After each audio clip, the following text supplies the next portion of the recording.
Hello Sodexo family, I hope everyone is doing well. My name is Patrick Pobloody from McKesson Scottsdale. As part of the Quarantine Cuisine video series, I'd like to share a cooking tip that I think you could find useful. Let's talk about a process called reverse sear. You're probably familiar with searing steaks in order to develop great flavor. A reverse sear process cuts down the amount of time the steak should rest prior to serving. To make my seasoning rub, I'm using my pantry spices. I have mustard seed, fennel seed, dried rosemary, pink sea salt, and cracked black pepper.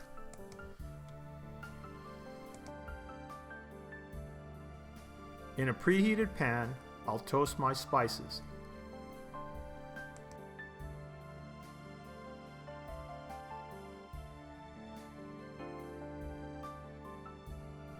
I will be constantly moving the pan around to keep the spices from burning.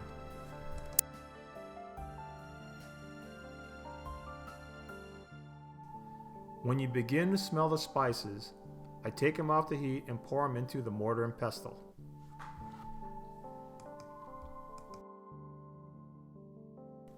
Then I grind the spices to a medium coarse texture so it does not burn during the searing process.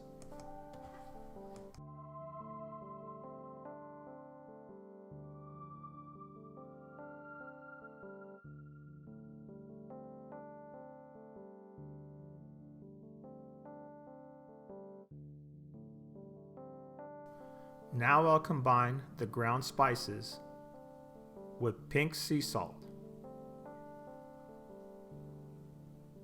and grind fresh black pepper. At my local grocery store, I found a great deal on a bone-in ribeye steak.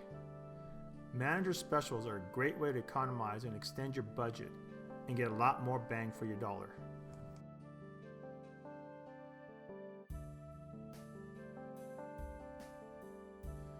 I'll add a little oil to coat the steak so that the seasoning will stick to it.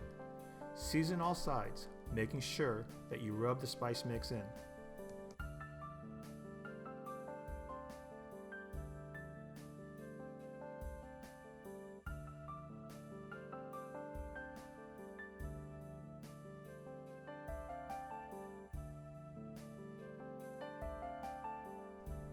Place the seasoned meat on a rack and put it in a 250-degree oven until it reaches an average internal temperature of 105 degrees for rare.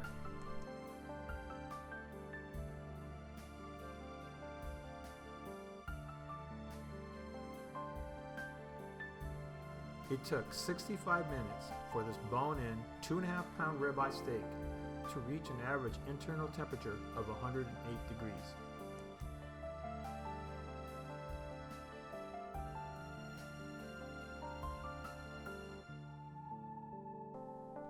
In a preheated pan, add the oil. Then I will sear the fat sides first.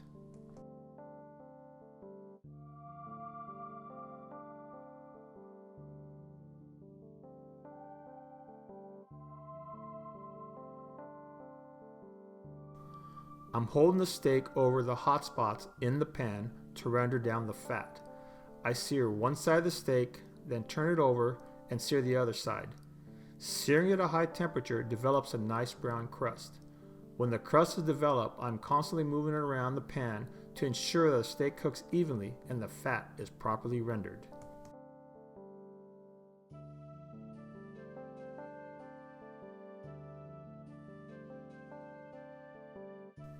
When all sides of the steak are evenly brown, I add pats of butter.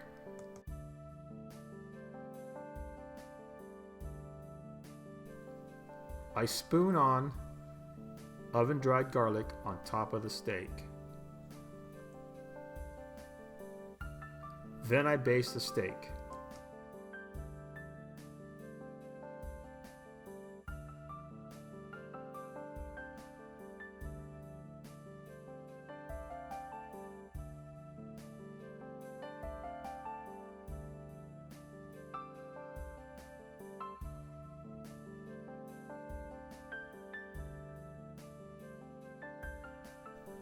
I place the steak back on the rack and pour the butter, garlic, and natural juices over the steak. I wish you could smell this.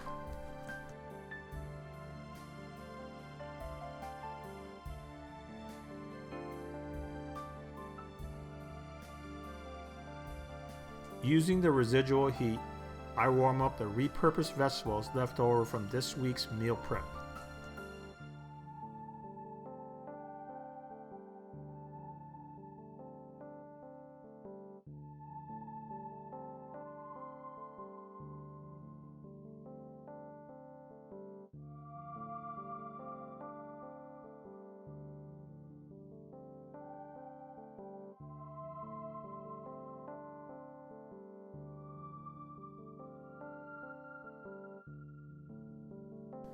So here we are, Sodexo family.